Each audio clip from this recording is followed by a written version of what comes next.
இன்றைய புனிதர் அறிவோம். பிப்ரவரி 5. புனித ஆகத்தா. இயேசு கிறிஸ்துவே, அனைத்தின் ஆண்டவரே, எனது இதயத்தை பாரும்.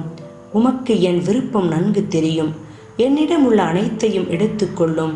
உமது செம்மறியாகிய நான் அனைத்து தீமைகளையும் வெல்ல என்னை தகுதியாக்கும் என்று நாளும் ஜெபித்து ஆண்டவராகிய இயேசு கிறிஸ்துவின் மீது ஆழமான பற்றும் மிகுந்த பக்தியும் அன்பும் கொண்டவர்.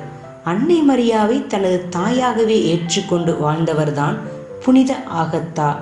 இவள் சிசிலியில் வசதியும் சமூகத்தில் நல்ல மதிப்பும் உள்ள செல்வந்த குடும்பத்தில் பிறந்தவர். சிறு வயது முதலே கிறிஸ்துவின் மீது தீராத நேசம் கொண்டு வாழ்ந்தார். தன்னை இறைவனுக்கு முற்றிலும் கையளித்து ஆண்டவரின் அடிமையாக வாழ்ந்து வந்தார். ஏழை எளிய மக்களை அன்பு செய்தார். நற்செயல்கள் வழியாக இறைவனை மாட்சிப்படுத்தினார். அழகு நிறைந்த ஆகத்தாவை பல இளைஞர்கள் திருமணம் செய்து கொள்ள விரும்பினார்கள். ஆனால் ஆகத்தா அவர்களை திருமணம் செய்து கொள்ள விரும்பவில்லை. ஆகத்தா உலக இன்பங்களை துறந்து என்றும் கன்னிமையில் வாழ விரும்பினார்.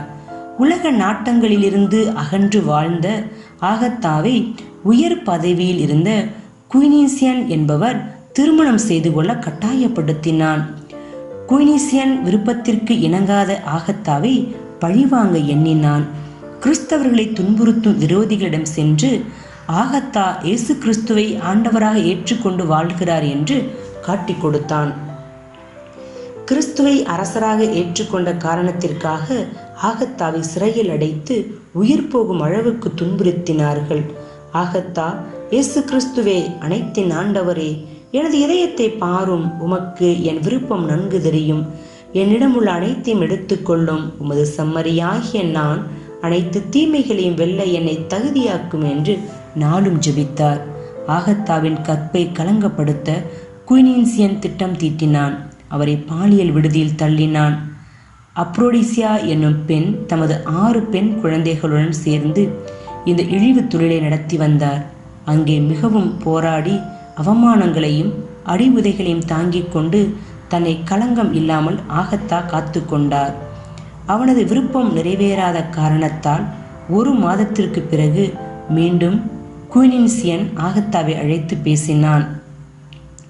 ஆகத்தா உறுதியுடன் இருந்ததால் ஆகத்தாவின் மார்பகத்தின் ஒரு பகுதியை அறுத்து எறிந்தான். சிறையில் அடைத்து துன்புறுத்தினான். உடல் முழுவதும் காயங்கள் ஏற்பட்டது. உணவு கொடுக்காது தண்டித்தான். சிறையில் புனித பேதுரு காட்சி கொடுத்து ஆகத்தாவின் காயங்களை குணப்படுத்தினார். புதுமையாக ஆகத்தா குணமானதை பார்த்த பிறகும் மனம் மாறாத குயினீசியன் மேலும் மேலும் அவளை காயப்படுத்தி கொண்டே இருந்தான். பல துன்பங்கள் மத்தியில், ஆண்டவரே, என்னை படைத்தவரே, நீர் எப்போதும் ஆபத்திலிருந்து என்னை காத்துள்ளீர். உலகியல் நாட்டங்களிலிருந்தும் என்னை பாதுகாத்துள்ளீர். நீரே அனைத்து துன்பங்களிலிருந்தும் பாதுகாத்து துன்பங்களை தாங்கிக் கொள்ள பொறுமையை தந்துள்ளீர்.